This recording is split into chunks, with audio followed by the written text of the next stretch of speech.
بەناوی خۆی بەخشندەی میهرەبان بەڕێزان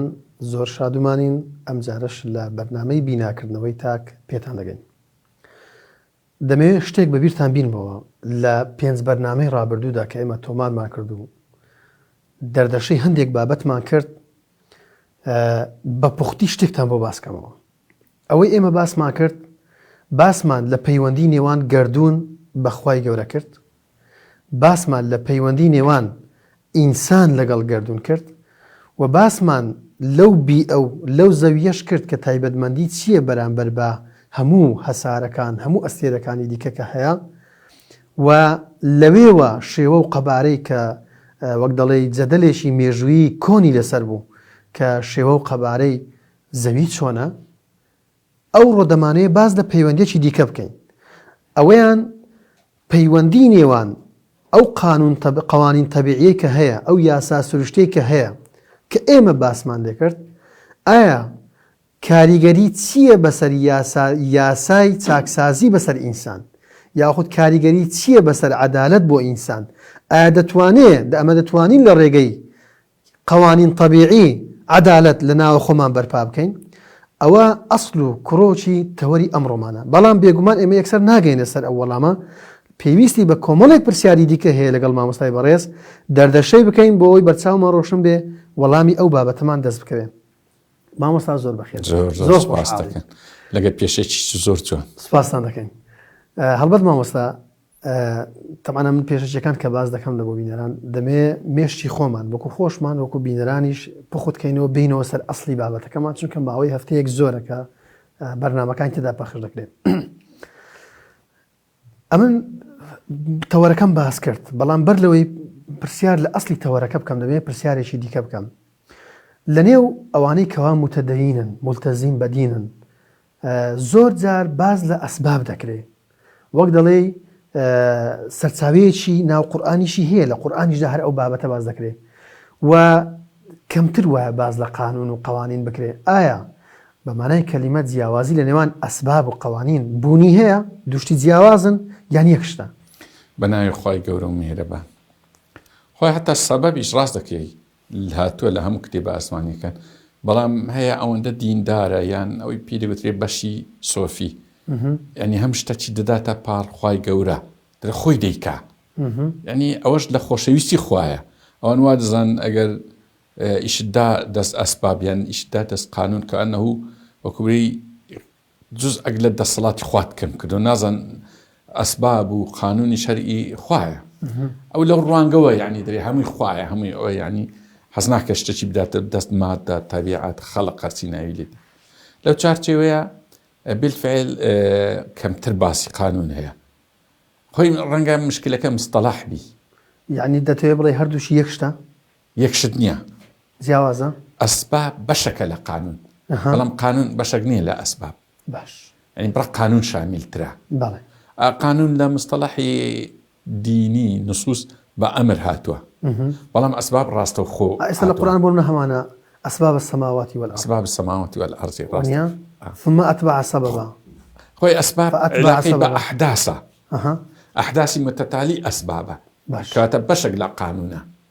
بلا مثلا قانوني علاقات قوانيني أو وكبري صوابي تشدرج كري لقردون إيش قوانينه أو أسباب نية لبهندي دتوان برين سبب بشق لا قانون، بلا قانون بشق نيل قانون شامل ترى سبب رزقك تايبتي خوي زۆر چاکە. کەواتە ئەمن پرسیارێک لە مێشکم گەڵاڵە بۆ ڕاستی لە بیدایەتەکان باسمان لەوە کرد کە خەڵق و ئەمرمان هەیە. خەڵق ئەوەیە کە شەیئە بەدیهێنراوە، بەڵێ ئەمر ئەوەیە کە ئەو قانون و یاسایەیە کە هەمووی پێ بەڕێوە دەچێت. بەس پرسیاری ئەوم نەکرد لە یادم چوو ئەو قوانین تەبیعی لەکوێدایە، شوێن و مەکانەتی دیارە و ڕەنگە ئەو پرسیارە لە ئەوەش ڕاست بێ ڕۆحی ئینسانیش یعنی ئەویشیان هەر ئەمرەکەیە لەکوێنە ئەوانە نەهر علاقەی بەو بابەتەیە. لەبەر ئێمە ئەوڕۆ باس لەوەی دەکەین ئایا قوانینی سروشتی دەبتە قوانین لە بۆ ئینسان، دەبتە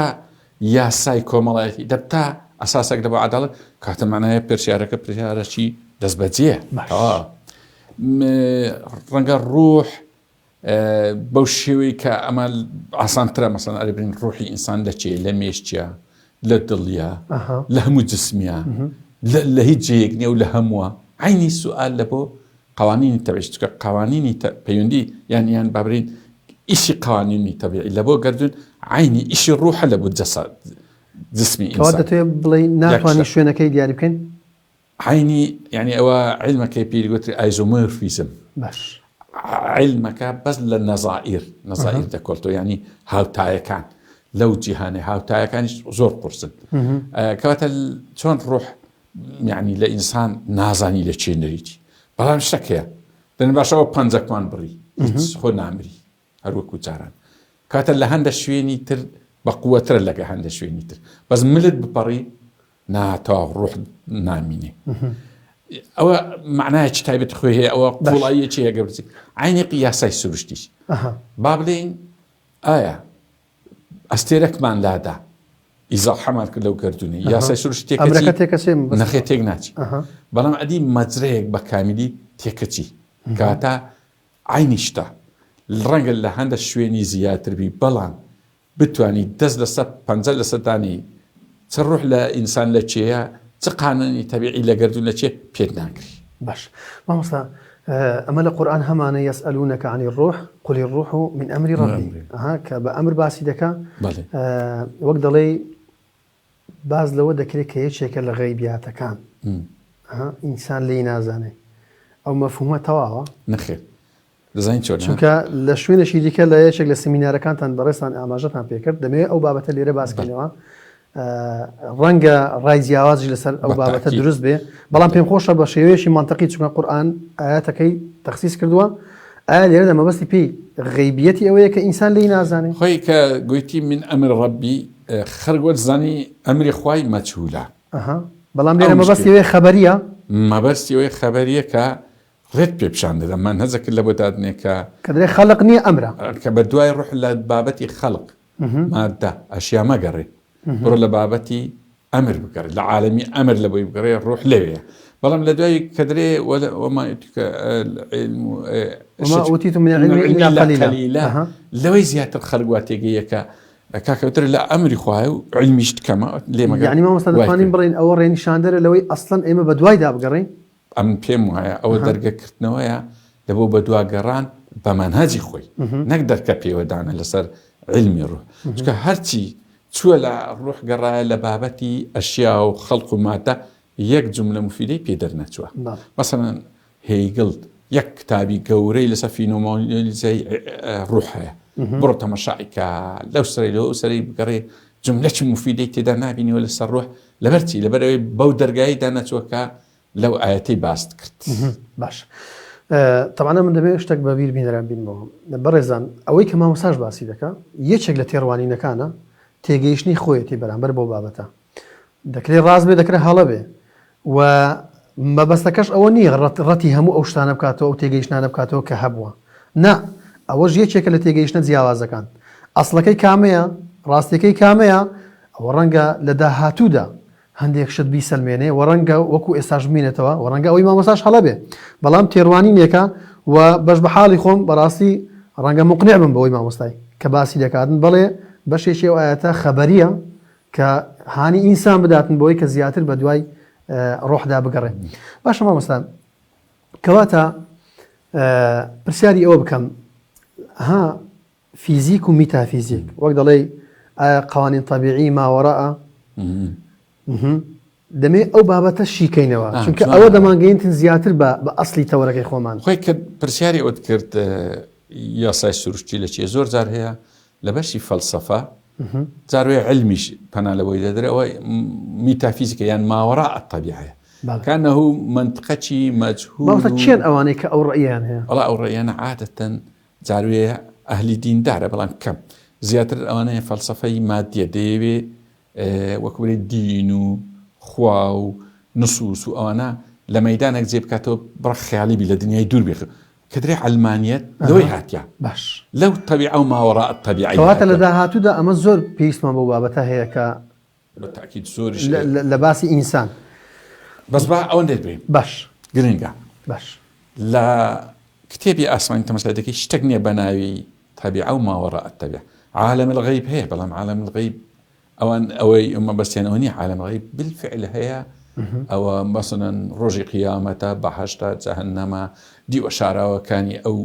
گەردونەیە، بابەتی ئەمرە، ینی زۆر ئەوە عالم الغیبە. عالم الغیب معنە مەجالی زانینی نییە لە بۆ ئێمە،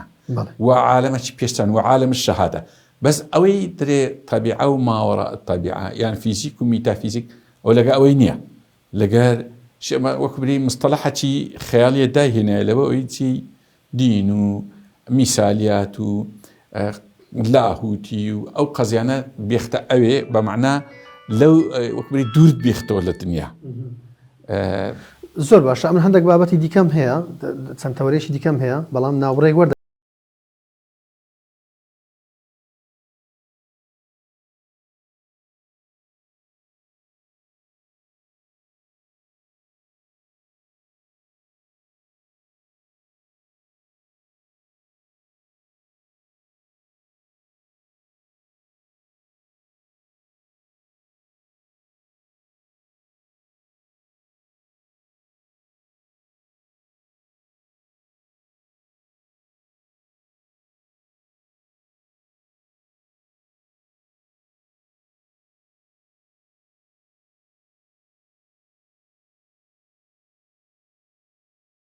پێش ناوڕەکە مەسەلەی فیزیک و میتافیزیک. یعنی دەتەوێت بڵێ ئەوانەی کەوا زیاتر لە فەلسەفە یان لەلایەنی مادی قوڵبوونەتەوە ئەو لە ئایندا ئەو شتە نییە فیزیک و میتافیزیک، ینی کە دەرێن پرس زانستی خوایی ئیلاهیات یان زانستی قوانیان، زانستی ئەمریان، زانستی نسووزیانە هەمووی طبیعیە، ماوەڕاء الطەبیعە نییە، شتێکمان نییە لە ماوەڕ، ینی جن و مەلائیکە ئەو لە ماوەڕاء الطەبیعە نینە، لێک جودایە. مەلائیکە لە عالم الغیبە، خودای گەور لە عالم ئەوانە جودایە، بەڵام جن لە عالم الشەهادەیە، ینی ئەو تێکەر و پێکەری نییە. میسالیان قورئانت، ئینجیلە، تەورات ئەوە لە عالم الشەهادەیە، یان لە عالمێکی طەبیعیەدا. کەواتە مامۆستا لە ئایندا ئەمە عالەمی شەهادە و عالەمی غیبمانەیە، بەڵام ئەوەی دیکەیانە کە دەڵێ ماوەڕاء الطەبیعە، ئەوە ماوەڕاء بەرنامەکانی داهاتوومان دەبێتە سەلمێنەری ئەوەی کە یەکێک لەو بابەتانە ڕوون بێتەوە. بەتاکید ینی دزانێت داینایە ماوەڕاء الطەبیعە بیکاتە ئەوانەی دین و لە چاردەوری لەوێ فڕێ بدە، نەفی بکە، تەقاعودی بکە لەوێ و ئیتر بابەتەکانی کەش واقعی و دنیای ئەو پێش و ئەو پێ دەگوترێت پراگماتیک. پراگماتیکیە و ئیتکەش خەیاڵیە پێی باش. ئەمە دەبێت پرسیارێکی سادە بکەم. لەناو کۆمەڵگەی کوردی زۆر جار باز لەوە دەکرێت، دەڵێ هەندێک شت هەیە عایدی خوایە، پرسیاری لێ مەکە، باز لە نەفز مەکە، باز لە ڕۆح مەکە. لە کاتێکدا پێغەمبەر ئیبراهیم سەلامی خوای لەبێ، یعنی پرسیاری زۆر سادە لە خوا دەکە، کەیفە تحیی المەوتە، وانە بردوانە، یعنی ئەو بابەتە ئەو تێگەیشتنا لە ڕووی فەلسەفیەوە چۆنە و ئایا ئەو تێڕوانینەی ئەو خەڵکی دیندار مسلمانان بۆ خۆمان ئەو تێڕوانینەمان هەبووە، ئەوە لەگە فەلسەفە لەگە ئاین چۆنەوە؟ خۆی ئەوەی ئەو میلەتانەی یەقەی ئەو پرسیارەی نەگرتبی و جامیدی کردبی بەجێماوە ئێستا لە دنیای خەریتەکە بزن، هەرچی بە دوای گەڕابی و بە دوای ئەسباب و ئەوەی کە خوای گەورە گوتی ئەسباب السەماوات بە دوای بدا بگەڕیان والذین یتفکرون فی خلق السماوات الذین یتفکرون فی خلق السماوات، ئەیان لە ڕێزی ئەوانەی دانای ئەنبیایانی دانا. باش ئێمە ئەوەش دەرێ باش نییە و مەیکە ئەوە وای کردێت کە ئەتون لە حەزارەت ڕەنگە لە ئەلقەی داهاتوومان ئەو مۆزوع زۆر زۆر گرنگ بی کە کاری ئینسان چییە؟ کاری ئینسان ئەوەیە هەر بە دوای ئەوانە دانەچی ئەلی لە هەموو ئەفەلا تعقلون ئەو هەموو باسی علمی ئەفەلا یتدەبەرون باسی هەموو ئولی الئەلبابی کردێ، باسی تەفەکر کردێ فی خەلق، باسی الذين يتفكرون في خلق السماوات والأرض، مثلا أو هم كيف خلقت أو كيف نصيبت، فاسألوا أهل الذكر، يعني أهل الذكر بس فيه همو جانبك همو باركانا كذا أو دزين شونا أو جار ويل دلسوزي دي بتايبتي أو بيدرين تصوف زور خوي خوش دوي لبخ خوش ويستي أو بي وات زاني أتوقع شينا علم هذا التاريخي روناك كتوا بعلم پێوێ لە دەسەڵاتی خوای و لە هەیبەتی خوای کەم دەکاتەوە، ئەو حەزی لەیە برین هەموو شتێک هەر لە زەڕا حتا ئەوەی عیدی خۆی بالفعل ڕاستیشە. بەڵام باشتەشی سادەتریش بڵێمەوە عندك جاريش خۆشیشە ئینسان خۆی ماندوو ناکات شتەکەی داتە تەسلیم وەزعێک دەکاتن لە کاتێکدا ئەرچی ئینسانی ئەوە نییە ینی هەموو شتێک بۆ بەجێبێنێ ئامانجی ئینسان هاتیە کوردەواری دەڵێن نازانم ڕاحەتی گیانم خۆ دەرباسکردن ڕاحەتی گیانم نییە هیچ ئەوە دانیشتنە و یان ئاودی دەت بەیان گورگ دیدەت زۆر باشە مامۆستا کەواتە ئەو قوانینە سروشتەی کە هەیە ئەو ئەمرەی کە ئێمە باسمان کرد تەمان هەردووچی یەکشتە بۆی بینەران لێمان حاڵی بن کە بەو شێوازە منەزەمە بەو شێوازە دەقیقا بەو شێوازە جوانە ئێمە دەتوانین وەکو ئینسان بەو قوانین طبیعیە یعنی بین ژیانی خۆم لە ژیانی خۆماندا دادگەری بەرپا بکەین کەەوە ئەسلی تەوەرەکەمانە خۆی دەزانین چۆنە ئەوە دەچە هاتی ئەو بابەتە کاتی خۆی زیاتر لە فەلسەفەی یۆنان بەس پێش یۆنانجی ئەو مەوزوع هەبوو سەر تاویەکان تاو لەو مەوزوعی کۆریتەوە کۆنفۆشیۆسی کۆریتەوە هاتی ئایا ئەوە لە چێت لەو کاتان دێک کە فەراغی ئاینی هەیە فەراغینێ دەبینی ئیمپراتۆریەتە کاتێ و قوانینی دانە هەموڕابی قانونی لە مەجموعە قانونەکانی لە دینگەی ئەوکەی دابوو ئەوجە لێرەدا قسمێک لە فەیلسوف قسمێک لەوانەی پیان دەگوتێ ماستاوچێ لە ناومە دێنن ماستاوچێ بەس ناوان پیان دەگوت ستۆیلی ستۆیلیەکە دەیانگو قانونی قانون ئەوەیە ئەوی ئیمپراتۆر دایتین ئەوی پادشا دایتین مەجموعە فەیلسوفیش هەستان وتیان بە ئەمە ئەو قانونی لەبەردەستی ئیمپراتۆر دەربینی برین کاکە قانون لە ئەسڵدا هەیە هەستان گوتیان لێ هەوڵیاندا ئەو پەیوەندیە دروستکەن بەڵێ هەستان گوتیان کاکە ئەوتە قانونی سروشتیە هەر قانونێک دەردەچی ئەگەر موافقی قانونی سروشتی نەبێ ئەو عەدالەت نییە باشە یعنی لە کات خۆی ئیشەی چاک بووە تەقەلایەکی بەنیەتێکی باش بووە بەڵام لە ئەسڵدا خەلەل و هەڵەیە کەواتە تووڕەتی دەکەیەوە کە کاریگەری هەبی بەسەر دادگەری کاریگەری هەیە بەڵام چۆن زین چۆنە مامۆستا هەندێک نمونەی قوانین طبیعی باسکەین بۆی بینەران باشتر لێمان تێبگەن قوانین طبیعی هەندێک نمونە باز بکە کە چۆن دەتوانین عەدالەتی پێ مثلا لە قوانینی طبیعی لكل فعل رتبة يعني لبو هر كارك كاردانه وشي لأن الإنسان وانيا بون منا يقدي زنا لقى يكتشي لقى يتدبيق كاردانه كي زنا لقى يبكي ها عدالتني هو فقيري يعني هو أعقاش ليزني لقانوني طبيعي راسته لقانوني كومالاتي ظلمة زور زور كوري لقانوني طبيعي بردي قورا بردي بتوق رادة شيء ماسي كورا ماسي بتوق ده بيد عبره لنا كومالاتي راسنيا وده بيتها شتنا عدالتي دبتنا عدالتي مثلا بقى برا قورا بي بقى بارا بي عشيرتي قورا بي لا قرآن وهدري إن أكرمكم عند الله أتقاكم باش يعني أونية التقوى مع التقوى يعني هر عدالتها لا كوتاية كده يعني شيء زور عادل شيء زور خوي ده باريزي لا جناح كان لا غدر لا ظلم بمعنى أو فرقي هي دي باشا ما مثلا شو ده كاريجري هي تزين شونا خوي أو أنا يباور يعني إنسان بشكل الطبيعات ترى قانوني طبيعته وقانون نجلس إنسان جيب جيتي معنى تا بلا موانية إنسان بشكل نيلته كوات همو أواني كوا قناعتهم بفيزيك وميتافيزيك هي بيانوايا كأوا باشي زوري جوانتينا باش زوري بيانوايا بلا إنسان شيء بس راستشة لنا جسم إنسان بشك هي أو يبيلغتري ينتمي إلى الطبيعة يعني بشك لا يعني قانوني طبيعي أواني بيلغتري لنا جسم إنسان إشتكى يعني قانوني ميكانيكي فيزيكي كيميائي بيولوجي لنا جسم إشتكى بلام هر اون قانوني قانوني تر اضافه هيك لنا جسم الاشتكى لطبيعه اشتكى زور باشا او قيران السرماداري كلنوان انسان كان دا نزوات جاري او باباس كان ومزاني بس هو يعني كاتب كمان يعني استمع وبابت ما بواسكي بالي فرم بودا دسوجي يعني لو كان بلام برغرون كنوي معه او قوانيني طبيعي زنا لبرتي بسريعي أشياء ومادي طبيعي مسيرة مخير نبري يقانون إيشك عليه بس قوانين طبيعية خلاص كواتا بلان لنا جسم الإنسان يقانونية قوانين طبيعي إيشدكا قوانين الروح إيشدكا قوانين عقل وحياتي إيشدكا لبران دي مخيرة باش لبيني أوان كواتا ما وصل بعدم أو بابتها هنا قورة دمير لسرا وبابتها خلوا وصل بكين شون كأوا جدلشي زوري لسرا ولا زۆر شوێن باز دەکرێت ولا داهاتوو لە پاش ئێمەش خەڵکەشی دیکەی زۆر باسی دەکەن مادام ئینسان دەکەمینی ناوبابەتی ئایا مسەیرە یا مخەیرە هەموو ئەوەی لەژێر کۆنتترۆلی قوانین طبیعیدایە ئەوە مسەیرە ئینسان وەکو باست کرد مخەیرە مەسەلەی قەزا و قەدەر و ئەوانەش دێتەوە ناوێت کە مخەیرە بە چ هۆکارێک جیاوازی دەکەی لەوەی کە مسەیرە ئەو هۆکارە نەباس یعنی ئێستا ئەمە باسی گردونمان کرد تەبیعەتمان کرد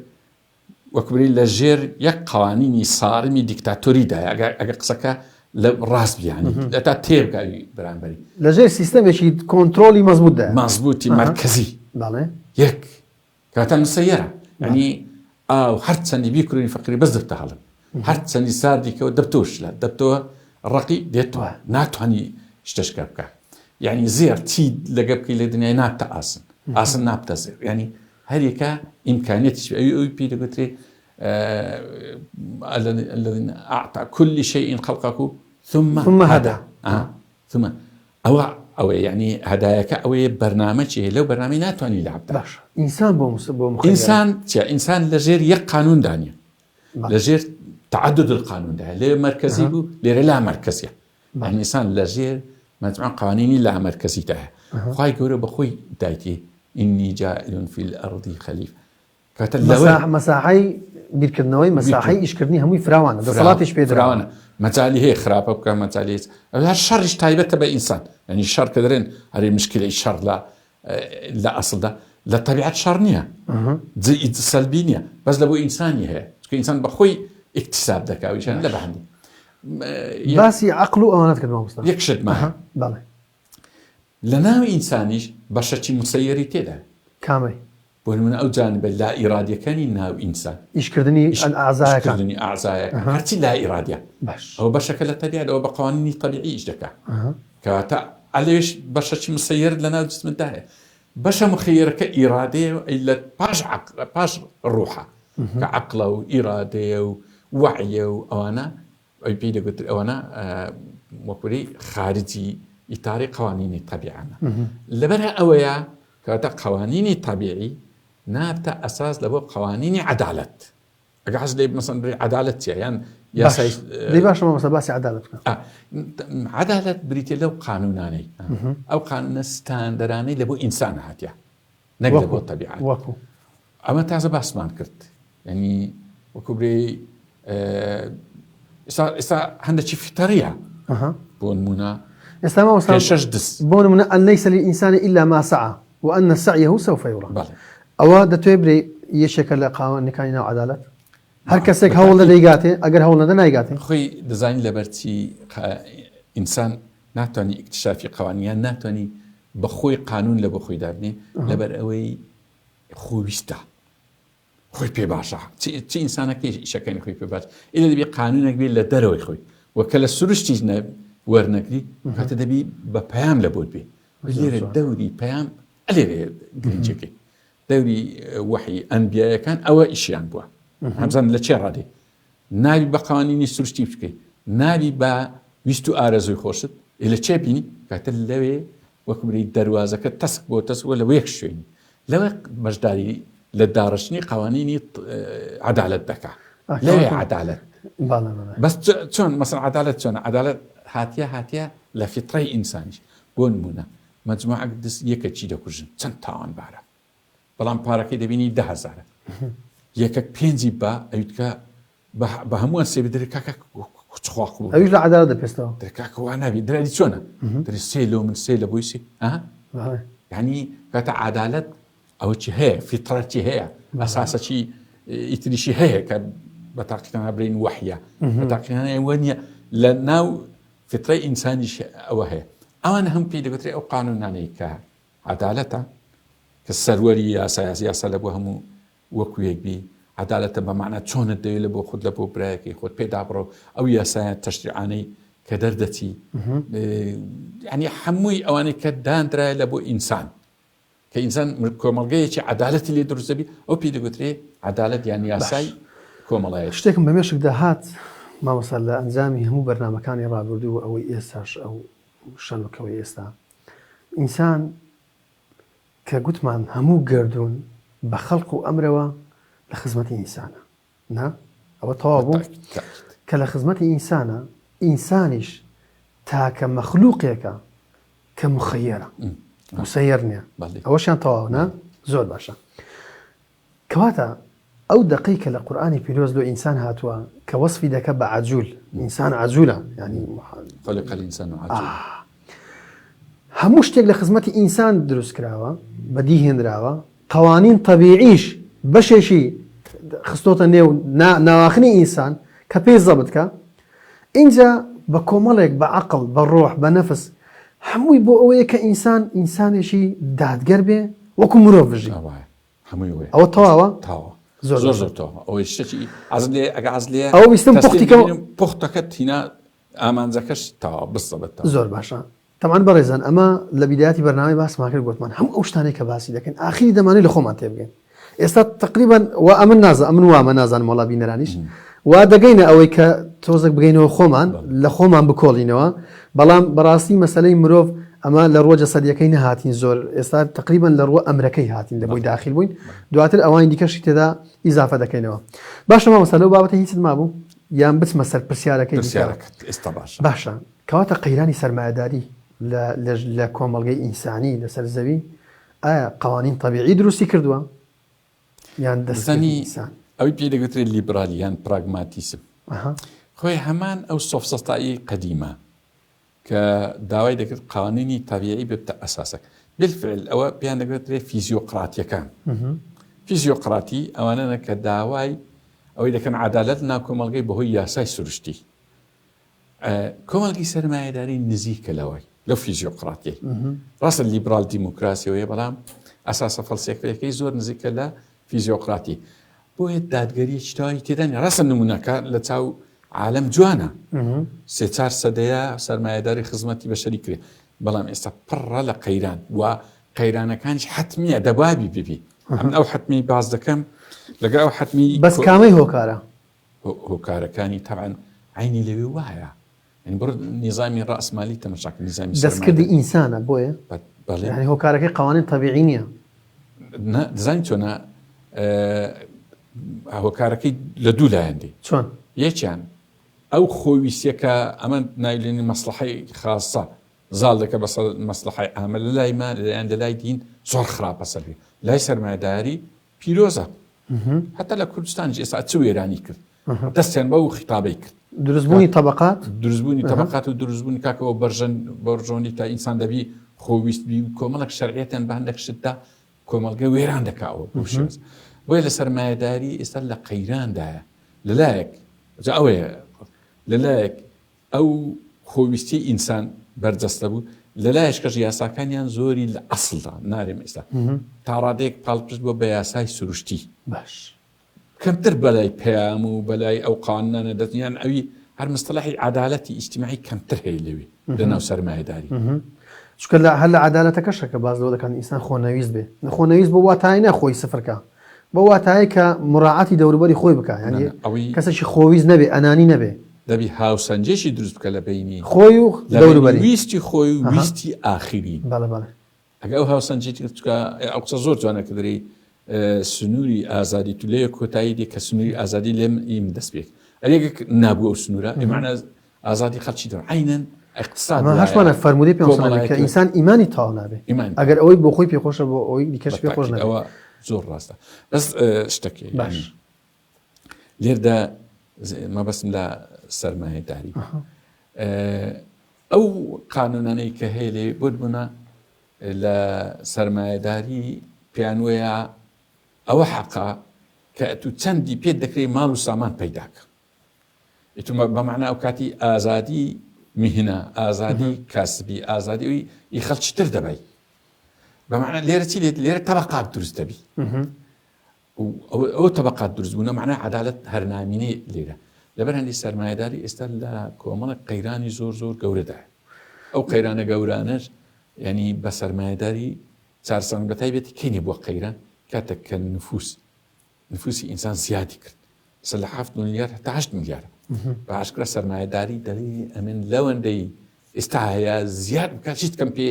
تەحمل ناکرێ بالفعل ئەو نیزامە پێیچار مەسەن ئێستا قەیرانی ئاو کەواتە بە چ چاکسازی دەکرێت لەو بابەتە لەو قەیرانە ئێستا پێدەن بەزەون نمونەی باش ئەوی ماڵتۆس زوو ئەوەی گوتی سەرمایهداری دەبی یان حرب پەیدا بکە یان وەباء لەبەر چێسە بەو دوایی گومان لە کۆڕۆنا هەبوو دەبا و نەزەری ماڵتۆس کە لە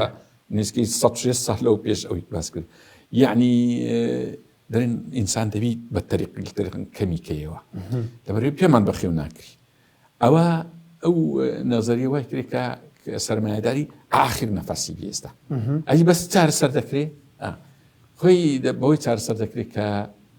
بگەڕێەوە سەر دادگەری کۆمەڵایەتی بەمعنایەوە نییە تەبەقات دروستبی بەمعنایەوە نییە تو هەموو میهنە چ بکەیت بەمعنایەوە نییە تو هەروەکو فەرمودەی باسمان کرد کە مەسلحەتی تایبەتی بە پێش مەسلحەتی عام نادەیان ئەسڵان ڕەتی دەکاتەوە یعنی ئەتا ئێستا تاک لە کۆمەڵگەی سەرمایهداری ئەساسوە لێرەواوە دەبی کۆمەلگا ئەساس بی کۆ نابی تاک دەبی مەسلحەتی ئەرکەچی قورسی شەو ڕەنگە نزیش بێ لە محاڵ لە ئێستادا ئەرکەچی زۆر قورسە بەڵام ئەگە ئەوەی نەکەی مەبەسم ئەو ئێستا لە 1970 جیهان ئاوە نیە یە ئەزمەی ئاوێ بەمعنی ئیدارەشی جوان نییە مامۆستا هەتا لە تەقریری چێم خوێنبەوە ڕەنگە کۆنیش بێت ئێستا چکە لەوانەیە 7 ساڵە پێشتاکە بوو دەڵێت داهاتی 1970 سەرزەوی بۆ لە دەستی 120 دانیشتوانەکەیت ئەوە کۆنگرەی ئەلفیە بوو ئەگە غەڵەت نەبم لە نیویۆرک بەسترا ئەوە وا دەرێت کۆنتریشە لەوەی کەم باسم کرد ڕۆژێ غارودی زۆر لە مێژە ئەو ئەوانەی کردیا لە دووسێ کۆنگرەژ دەستیان کە کۆمەڵگەی سەرزەوی ئێستا ئەبناء شیمالی پێدەگوترێ ئەبناء جنوب ئەوانەی شیمال ئەمریکا و بەریتانیا و ئەوانەنا سوێدوانە ئەوە یعنی ئەو دەوڵەمەندەکان 180 داهاتی جیهان دەخۆن کە بەخۆیان 115 لە جیهان بەڵام 185ەکەی باقیەکەی تر لە ئەوەی تەنها 120یان بەبەر دەکەی ئەو ناعەدالەتی کاتە ئەوە ناعەدالەت دەبی ئەو معادلانە وەرگەڕێ و یەکسانیەک دروست تۆزێک ئاخر سەمووی عەدالەت و یەکسانیش فەرقیە ئەویان لە بەرنامەکانی داهاتوو باسی دەکەین دەست خۆش بێخوا سپاس دەکەین تەبعاً بەڕێزان ئەمە ئەو بابەتانە شان و کەوت دەکەن بێگومان ینی بەشێک لە بینەران ڕەنگە فەهمی و بابەتە نەکەن قبوڵی نەکەن و ڕەنگە بە فیدباچی ئەوەش کە هەستمان پێکردووە ڕێی جیاوازیش هەیە لە نووسینی کۆمنتەکان کە بەرنامەکان پاخش دەکرێن ئێمە هەموو حاڵەتەکان بە حاڵەتەشی ئاسایی دەبینین و ئەسڵن پێمان خۆشە ئەوانەی کە ڕای جیاوازیان هەیە دەکرێت بە تەوەر بۆمان بنێرن یعنی لە شوێدا گرفتی هەیە لە بابەتەکە پێچەوانە بیر دەکاتەوە ئێمە بەو پەڕیسینە فراوانی دەمانوێت باز لە ئەساسی بابەتەکان بکەین بە حاڵەتێکی زۆر تەبیعی دەستان خۆش بێ مامۆستا دەمەوێت لە بەرنامەی داهاتوو هەڵوەستە لەسەر ئەو سێ پرسیارە باوە بکەم کە ڕەنگە لە ڕووی سادەیی ناو خەڵک شتێکی ئاسایی بێ بەڵام لە ڕوانگەی ئاین و لە ڕوانگەی فەلسەفە و زانست وەڵامی قوڵی هەبێ کە ئایا ئینسان لەکوێ هاتووە بۆچی هاتووە بۆکوێ دەچێت لە بەرنامەی داهاتوو هەڵوەستە لەسەر ئەو بابەتە و ئەو چەند تەوەرەش دەکەن کەوا لەو بەرنامەیە نەمانتوانی تەواوی بکەین بەڕێزان بەم شێوازە هاتینە کۆتایی ئەم بەرنامەش تا دیدار خواتان لەگەڵ